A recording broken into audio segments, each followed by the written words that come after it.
Assalamualaikum warahmatullahi wabarakatuh.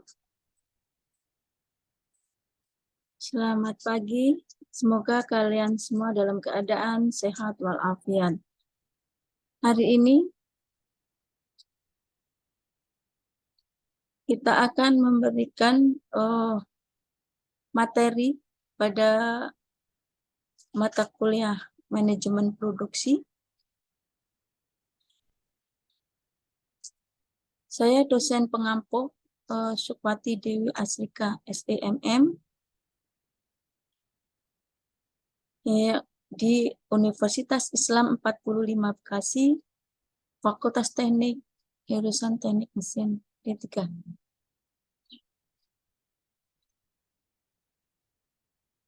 Materi hari ini yang akan kita bahas yaitu tentang sumber daya manusia. Yaitu sumber daya manusia untuk keunggulan bersaing, perencanaan tenaga kerja, dan desain kerja.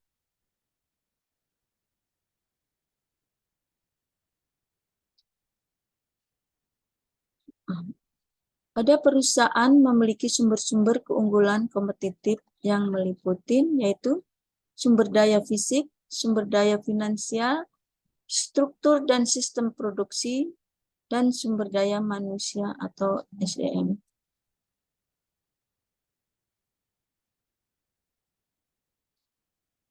Untuk meningkatkan kompetisi di pasar domestik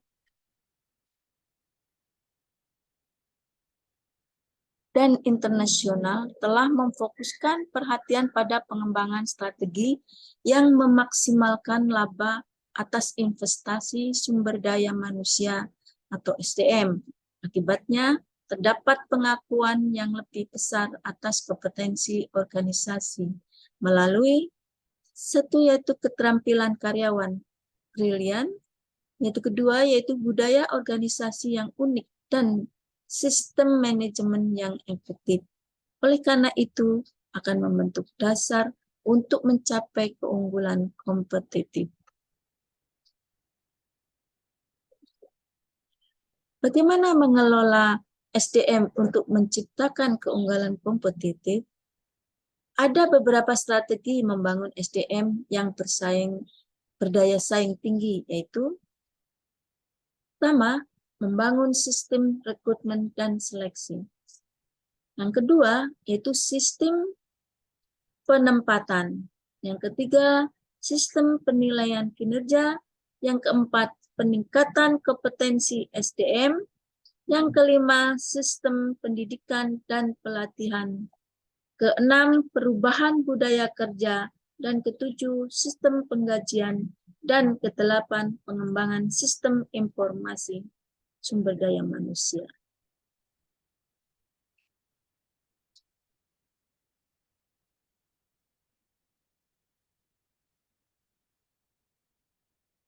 Delapan strategi membangun sumber daya manusia bersaing tinggi kita uraikan di sini. Yang pertama yaitu membangun sistem rekrutmen dan seleksi. Menurut Widyarto tahun 2007 bahwa pelaksanaan rekrutmen tidak boleh meninggalkan hal-hal berikut, yaitu apakah kebutuhannya sangat mendesak, cukup waktu untuk mencari dulu dengan situasi dan kondisi perusahaan, ataukah dapat diisi melalui pembinaan jangka panjang. Hal ini menyangkut pengungkapan sejauh mana calon karyawan harus siap pakai atau pengungkapan potensinya. Selanjutnya, apakah calon karyawan akan diterjunkan dalam organisasi sama sekali baru atau akan menjadi bagian dari suatu sistem yang sudah mapan.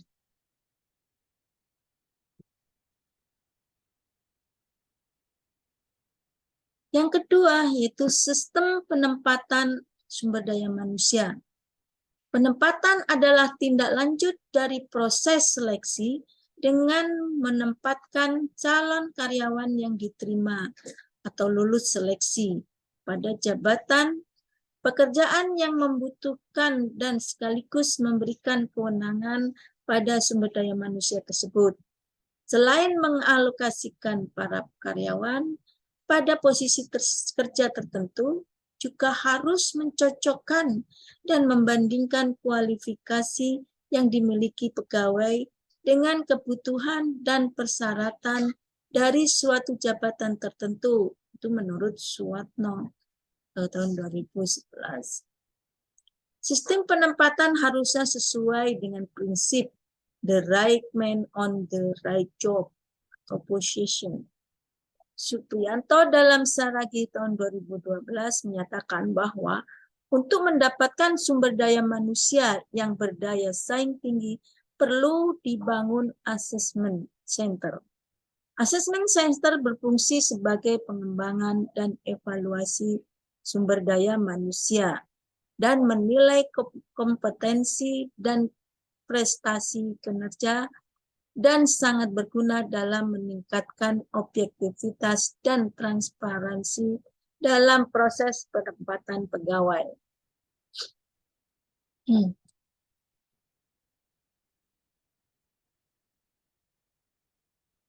Selanjutnya yaitu yang ketiga, sistem penilaian kinerja. Manajemen kinerja adalah proses berorientasi tujuan yang diarahkan untuk memastikan bahwa proses-proses keorganisasian ada pada tempatnya untuk memaksimalkan produktivitas para karyawan, tim, dan akhirnya organisasi. Penilaian kinerja adalah sistem formal untuk menilai dan mengevaluasi kinerja tugas individu atau tim, menurut Mondi 2008. Sedangkan manajemen kinerja adalah proses menyeluruh untuk mengamati kinerja seorang karyawan dalam hubungannya dengan persyaratan jabatan selama dalam jangka waktu tertentu, yakni menjelaskan apa yang diharapkan dari karyawan, menetapkan tujuan, memberikan bimbingan langsung tentang bagaimana melakukan pekerjaan, menyiapkan dan mengakses informasi tentang kinerja, dan kemudian membuat penilaian tentang kinerja itu. Informasi yang diperoleh dari informasi ini disampaikan kembali kepada karyawan melalui wawancara penilaian.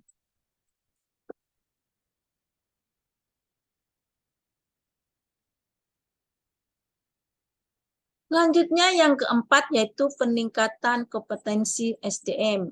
Kompetensi adalah karakteristik yang dimiliki seseorang yang menyangkut pengetahuan, keterampilan, sikap, dan karakteristik pribadi lainnya yang diperlukan untuk mencapai keberhasilan dalam sebuah pekerjaan yang diukur dengan menggunakan standar yang telah disepakati dan yang dapat ditingkatkan melalui pelatihan dan pengembangan.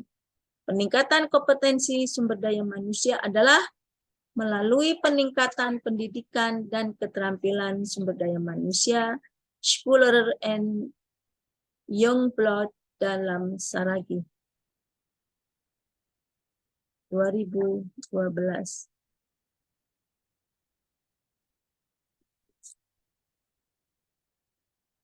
Yang kelima adalah sistem pendidikan dan pelatihan. Pendidikan dan pelatihan adalah usaha yang terencana dari organisasi untuk meningkatkan pendidikan, untuk meningkatkan pengetahuan, keterampilan, dan kemampuan pegawai. Pelatihan dan pengembangan adalah jantung dari upaya berkelanjutan untuk meningkatkan kompetensi karyawan dan kinerja organisasi. Menurut Monde 2008. Ada beberapa alasan mengapa pendidikan dan pelatihan harus dilakukan, antara lain.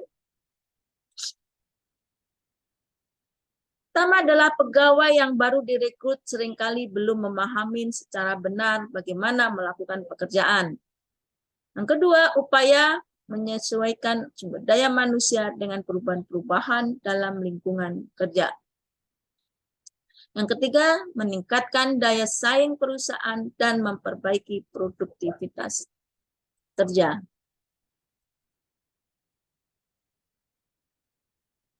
Pengembangan SDM merupakan kegiatan untuk memelihara dan meningkatkan kompetensi pegawai guna mencapai efektivitas organisasi. Menurut Sudarmayanti 2013, Monde 2008, Kasmir 2016, tujuan umum dari pelatihan dan pengembangan karyawan yaitu mengembangkan pengetahuan sehingga pekerjaan dapat diselesaikan secara rasional, mengembangkan keterampilan atau keahlian sehingga pekerjaan dapat diselesaikan lebih cepat dan efektif, mengembangkan atau merubah sikap sehingga menimbulkan kemauan kerjasama dengan sesama karyawan dan pimpinan. Yang terakhir yaitu meningkatkan pengetahuan para karyawan tentang pesaing dan budaya asing yang sangat penting untuk keberhasilan di pasar-pasar luar negeri.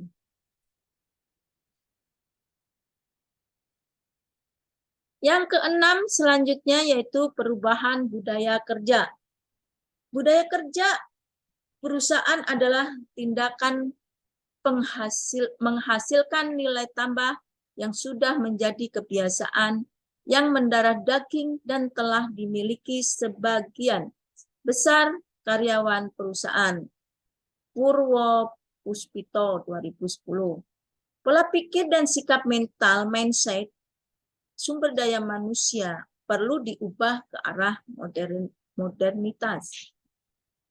Budaya kerja sumber daya manusia harus mengarah pada budaya kerja yang produktif, efisien, efektif, bermoral, disiplin, responsif, dan profesional, serta memiliki jiwa entrepreneurs atau wirausaha. Budaya organisasi yang kuat mendukung tujuan-tujuan perusahaan untuk mencapai efektivitas organisasi dan kinerja yang tinggi. Budaya organisasi sebagai salah satu alat strategi dalam menghadapi perubahan dan diharapkan sebagai alat meningkatkan keunggulan bersaing bagi organisasi, yang kemudian akan mengantarkan organisasi memiliki sumber daya manusia yang mumpuni. Budaya organisasi yang benar-benar dikelola sebagai alat manajemen akan berpengaruh dan menjadi pendorong bagi karyawan untuk berperilaku positif, dedikatif, dan produktif. Nilai-nilai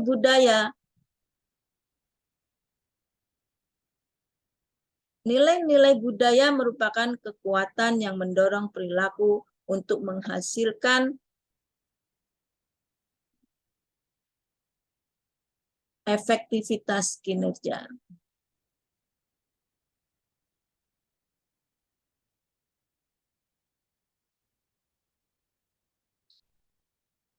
Ada budaya yang budayakan selalu 5S di tempat kerja. Ini yang telah dilakukan oleh di negara Jepang, yaitu membangun karyawan untuk mencapai sumber daya manusia atau SDM yang unggul dan kompetitif, dapat membudayakan selalu 5S di tempat kerja. 5S suatu program untuk mengorganisir melalui lingkungan kerja agar teratur, bersih, dan terawat dengan baik, serta meningkatkan kepedulian karyawan akan rasa memiliki dan tanggung jawab kepada pekerjaan. Kelima prinsip ini bersinergi satu dengan lainnya sehingga menciptakan budaya kerja yang aman, nyaman, produktif, dan sehat untuk pekerjaan maupun perusahaan.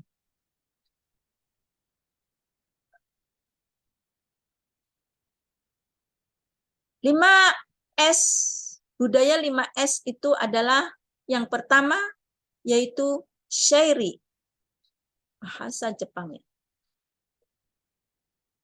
atau ringkas.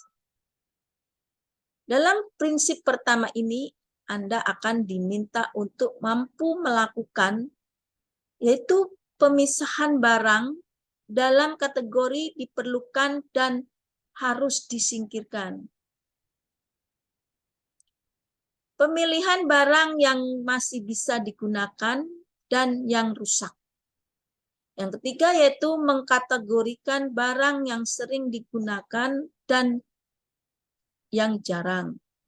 Dengan menerapkan prinsip ringkas, Anda mengetahui jumlah barang fisik yang ada di tempat kerja sehingga menghindari adanya barang yang berlebihan atau bahkan tidak diperlukan di tempat kerja Anda.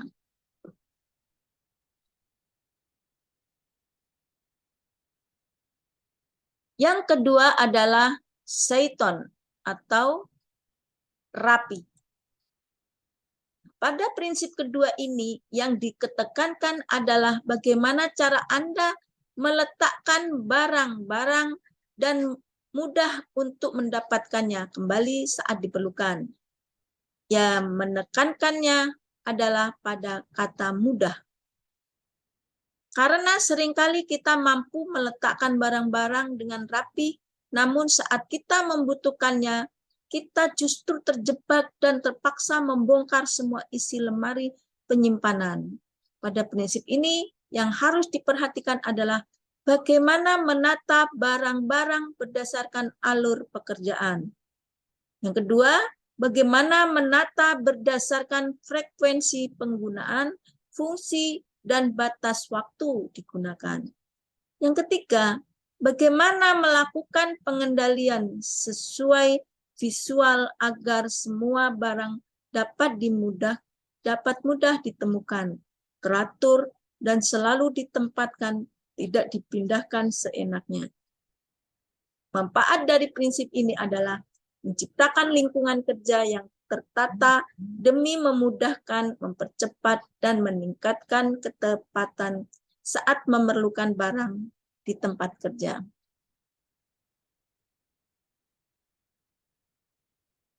Yang ketiga yaitu seiso atau resik.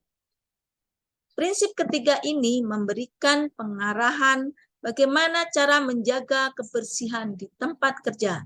Karena dengan melakukan pembersihan secara teratur, hal ini sekaligus mencakup pengecekan untuk setiap alat-alat kerja. Apakah ada yang perlu dilakukan maintenance, rusak, atau bahkan perlu diganti. Dari prinsip seiso atau resik, kita dapat melakukan tindakan preventif untuk mencegah adanya kecelakaan kerja dari kelalaian alat kerja yang tidak memadai. Yang menjadi cakupan pada prinsip resik adalah antara lain, satu yaitu melakukan pembersihan tempat kerja dari segala debu dan sampah secara rutin.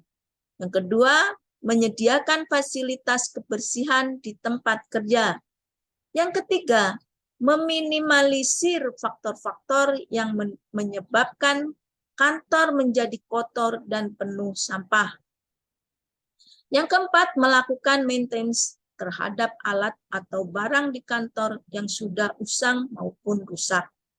Dengan menerapkan prinsip resik, kita akan mampu menciptakan lingkungan kerja yang bersih, sehat, nyaman, dan menghindari kecelakaan kerja akibat alat kerja yang sudah usang atau rusak. Yang keempat yaitu seiketsu atau merawat. Masuk ke prinsip keempat, pada prinsip ini yang paling penting adalah bagaimana mempertahankan ketika proses yang sudah dilakukan sebelumnya, yaitu ringkas, rapi, dan resik. Dengan memantapkan diri untuk mengimplementasikan prinsip rawat atau seiketsu, Anda akan merasakan langsung manfaatnya seperti usia, penggunaan alat kantor yang lebih panjang, sehingga budget pembelian atau maintenance pun bisa menurun gratis. Yang terakhir yaitu shitsuke atau rajin. Prinsip yang terakhir atau yang kelima ini adalah tujuan dari prinsip ini adalah untuk membentuk keseluruhan prinsip yang telah kita bahas sebelumnya menjadi sebuah kebiasaan. Dengan membentuk kebiasaan baru dari semua prinsip-prinsip ini akan meningkatkan pencapaian dan kebiasaan positif di lingkungan kerja. Manfaatnya adalah setiap pekerja atau elemen di perusahaan dapat menjadi lebih disiplin dan melekatkan prinsip 5S atau R sebagai budaya kerja.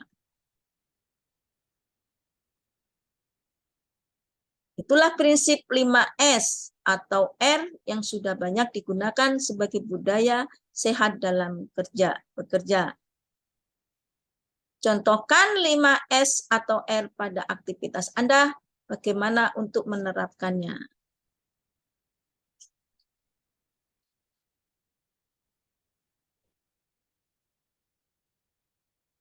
Yang ketujuh yaitu sistem penggajian. Penggajian atau kompensasi adalah setiap bentuk pembayaran yang diberikan kepada karyawan sebagai pemberian imbalan jasa yang layak dan adil pada karyawan karena mereka telah memberikan sumbangan tenaga, waktu, pikiran dalam mendukung pencapaian tujuan organisasi. Pemberian kompensasi jika dikelola dengan tepat dapat membantu organisasi dalam mencapai tujuan-tujuannya dan mendapatkan pemeliharaan serta mempertahankan pekerjaan-pekerjaan unggul dan produktif. Sistem penggajian yang baik adalah sistem yang mampu menjamin kepuasan para anggota organisasi yang pada gilirannya memungkinkan para anggota organisasi memperoleh, memelihara, dan memperkerjakan sejumlah orang yang dengan berbagai sikap dan perilaku positif bekerja dengan produktif bagi kepentingan organisasi. Jika suatu organisasi tidak mampu mengembangkan dan menerapkan suatu sistem imbalan yang memuaskan, organisasi bukan hanya kehilangan sumber daya manusia yang terampil dan berkemampuan tinggi, akan tetapi akan kalah bersaing di pasaran tenaga kerja dan pada akhirnya organisasi yang bersangkutan tidak akan sanggup menghasilkan produk dan jasa yang berkualitas tinggi. Ini menurut Siagian tahun 2009. Yang terakhir yaitu 8, pengembangan sistem informasi sumber daya manusia. Kemajuan teknologi dan informasi yang semakin cepat dan canggih mengharuskan sumber daya manusia mengembangkan pekerjaannya melalui sistem informasi sumber daya manusia, sehingga semakin cepat, tepat, akurat, dan selalu mengikuti perkembangan zaman. Sistem informasi sumber daya manusia adalah suatu program yang terdiri dari rangkaian format-format data kepegawaian dan mengatur sistem pengumpulan, pengolahan, penyimpanan, dan pelaporan informasi kepegawaian yang terdiri dari data pegawai, data jabatan, data pendidikan, dan pelatihan, data keluarga, data kehadiran, dan lain sebagainya. Sehingga dapat dikelola informasi tentang perencanaan kebutuhan pegawai, penilaian kinerja, pembinaan dan pengembangan karir, kesejahteraan, serta pemutusan hubungan kerja atau PHK.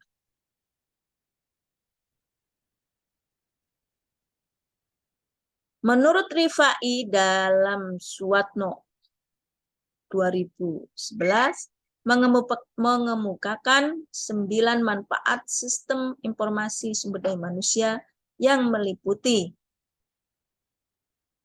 pertama, memeriksa kapabilitas karyawan saat ini guna mengisi kekosongan-kekosongan yang diproyeksikan di dalam perusahaan. Yang kedua, menyoroti posisi-posisi para pemegang jabatan yang diperkirakan akan dipromosikan, akan dipensiunkan, atau akan diberhentikan. Yang ketiga, menggambarkan pekerjaan-pekerjaan yang spesifik atau kelas-kelas pekerjaan yang mempunyai tingkat perputaran, pemecatan, ketidakhadiran, kinerja, dan masalah yang tinggi melalui kadar normal. Yang keempat, yaitu mempelajari komposisi usia, suku, jenis kelamin dari berbagai pekerjaan, dan kelas pekerjaan, guna memastikan apakah semua itu sesuai dengan ketentuan yang berlaku. Simpulan. Membangun sumber daya manusia yang berdaya saing tinggi merupakan kebutuhan yang mutlak, mendesak, dan urgen. Hal ini disebabkan karena sumber daya manusia merupakan salah satu sumber daya strategi yang dimiliki organisasi yang harus terus-menerus dibina dan dikembangkan secara berkesinambungan.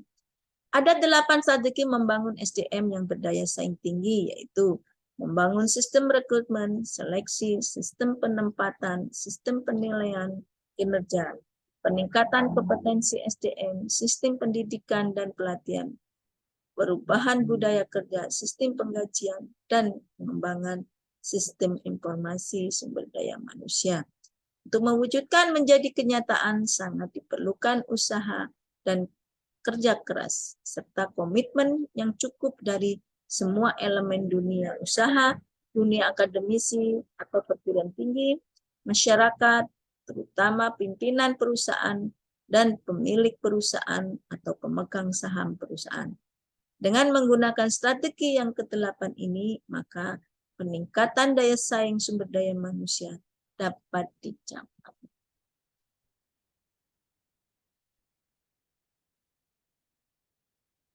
Apa keunggulan manajemen sumber daya manusia? Salah satu manfaat utama manajemen sumber energi manusia atau sumber daya manusia, yaitu kalau ia merekrut serta membawa orang-orang yang pas di industri maupun organisasi mereka, serta melatih mereka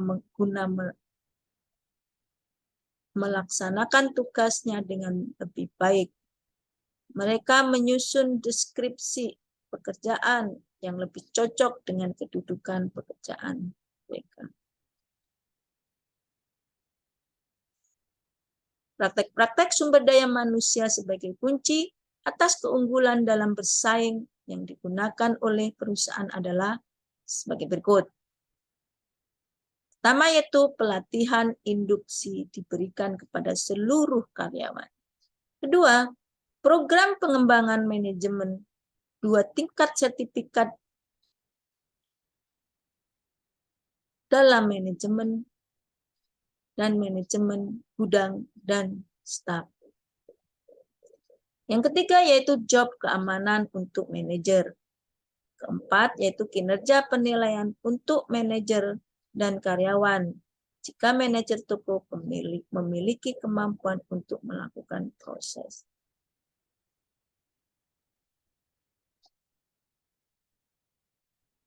Akan tetapi dalam banyak praktek bisnis, isu-isu sumber daya manusia masih cenderung diabaikan. Keunggulan bersaing biasanya dibahas dalam konteks perencanaan strategik yang menekankan pada analisis industri dan persaingan, kebutuhan pelanggan, atribut produk atau jasa, dan kapabilitas manufacturing dengan mengesampingkan isu-isu sumber daya manusia. Karena pada dasarnya kontribusi sumber daya manusia terhadap pengembangan keunggulan bersaing masih dipertanyakan.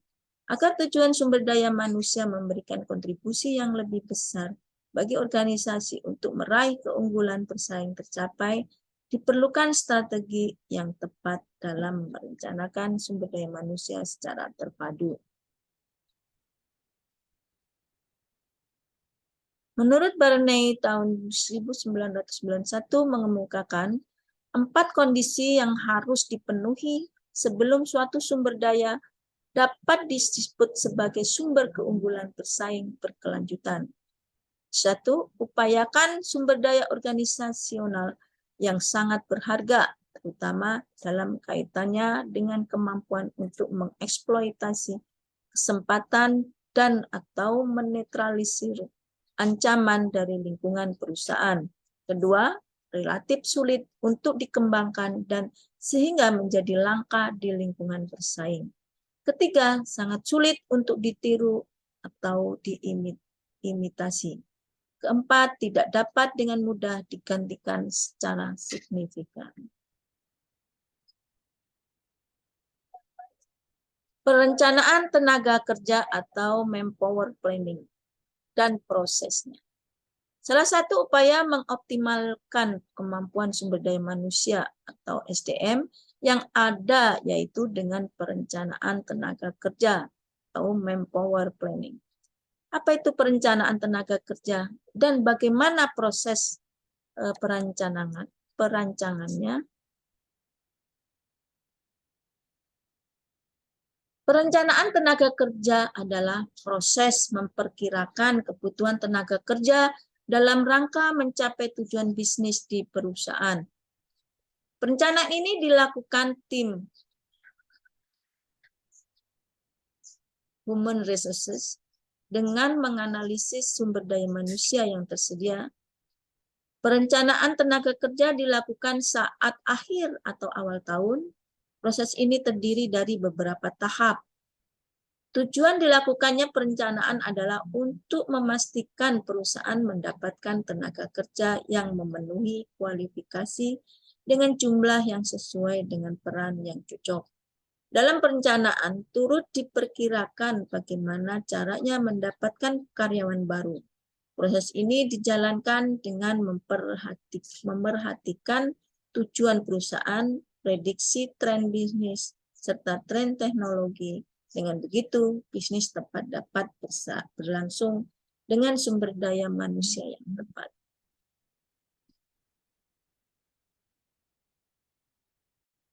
Proses perencanaan tenaga kerja. Perencanaan tenaga kerja dilakukan oleh tim HR, Human Resources. Hal-hal yang perlu dipertimbangkan adalah kebutuhan bisnis, keterampilan yang dibutuhkan, serta pengembangan sumber daya manusia, yaitu 1. Menetapkan tujuan perencanaan. Perencanaan tenaga kerja dilakukan dengan menyesuaikan arah rencana perusahaan. Langkah pertama yang dilakukan yaitu mendefinisikan tujuan perencanaan. Beberapa contoh tujuan yang dapat ditetapkan adalah meningkatkan produksi, menambah penjualan, menerapkan teknologi baru, ekspansi bisnis, dan lain sebagainya. Yang kedua yaitu menetapkan SDM atau sumber daya manusia.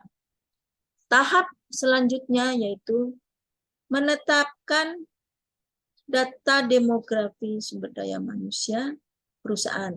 Data tersebut meliputi jumlah usia, peran, jabatan, gaji, performa, produktivitas, dan lain-lain sebagainya. Yang ketiga, menghitung kebutuhan SDM.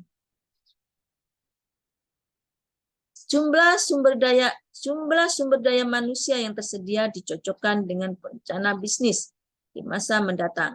Apakah jumlah SDM tersebut mencukupi untuk meraih tujuan perusahaan?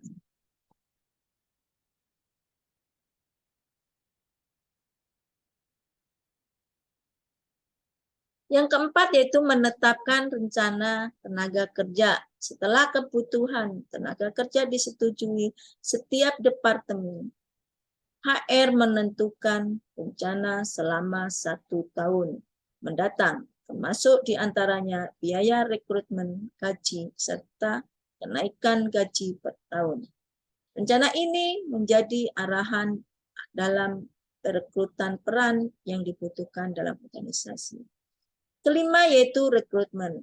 Dengan mempertimbangkan berbagai faktor seperti keterampilan yang dibutuhkan, HR melakukan rekrutmen. HR juga menentukan metode yang paling tepat untuk merekrut karyawan baru.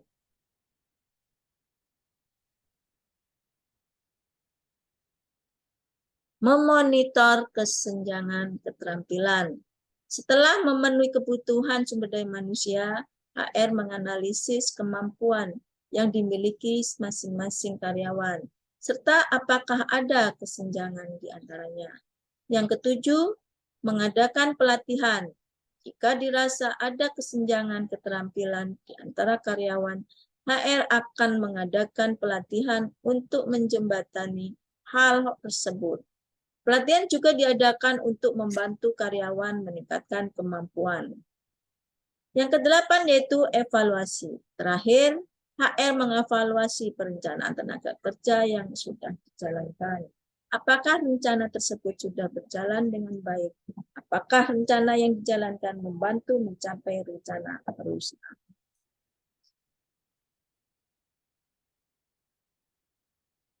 Memahami desain pekerjaan. Desain pekerjaan merupakan langkah berikutnya setelah analisa pekerjaan. Tujuannya adalah untuk menguraikan dan mengatur tugas dan tanggung jawab menjadi satu unit kerja untuk pencapaian tujuan tertentu. Desain pekerjaan pada dasarnya adalah proses integrasi dari tanggung jawab pekerjaan atau konten dan kualifikasi tertentu yang diperlukan untuk melakukan pekerjaan yang sama. Dengan menguraikan tanggung jawab pekerjaan dengan sangat jelas dan juga membantu menarik calon yang tepat ke pekerjaan yang tepat. Selain itu juga membuat pekerjaan tersebut menarik dan terspesialisasi. Ada berbagai langkah yang harus dilakukan dalam desain pekerjaan yang mengikuti urutan logis, yaitu bagi berikut. Tugas apa yang diperlukan untuk dilakukan atau tugas apa yang merupakan bagian dari pekerjaan. Bagaimana tugas-tugas dilakukan. Berapa jumlah tugas yang harus dilakukan. Yang terakhir, apa urutan melakukan tugas-tugas ini.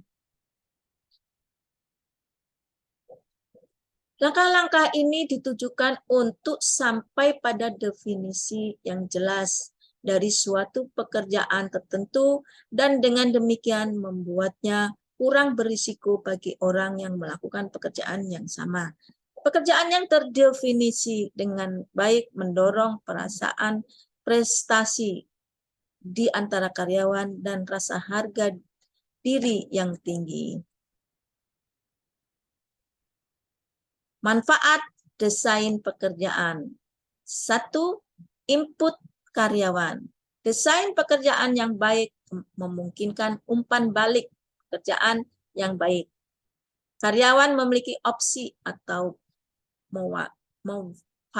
memvariasikan tugas sesuai kebutuhan, kebiasaan, dan keadaan pribadi dan sosial mereka di tempat kerja. Yang kedua, yaitu pelatihan karyawan. Pelatihan adalah bagian integral dari desain pekerjaan. Bertolak belakang dengan filosofi, biarkan mereka sendiri. Desain pekerjaan memberikan penekanan pada pelatihan orang-orang sehingga sangat menyadari apa yang dituntut pekerjaan mereka dan bagaimana melakukannya. Yang ketiga yaitu jadwal kerja dan istirahat. Desain pekerjaan menawarkan jadwal kerja dan istirahat yang baik dengan secara jelas menentukan jumlah jam yang harus dihabiskan seorang individu dalam pekerjaannya. Yang keempat, menyesuaikan. Desain pekerjaan yang baik memungkinkan penyesuaian untuk pekerjaan yang menuntut fisik dengan meminimalkan energi yang dihabiskan untuk melakukan pekerjaan itu dan dengan menyelaraskan persyaratan tenaga kerja untuk hal yang sama.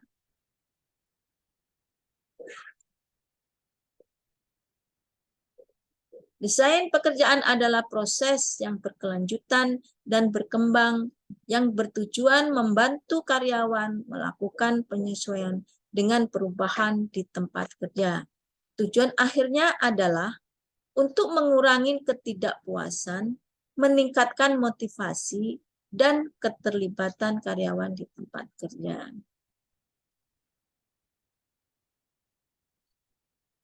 Seluruh proses desain pekerjaan bertujuan untuk mengatasi berbagai masalah dalam pengaturan organisasi yang berkaitan dengan deskripsi pekerjaan dan hubungan yang terkait.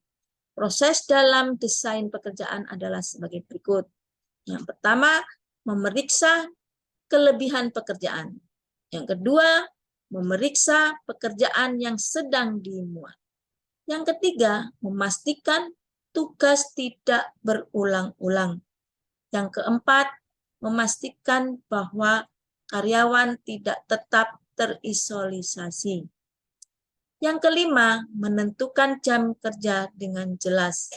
Yang keenam, mendefinisikan proses kerja dengan jelas.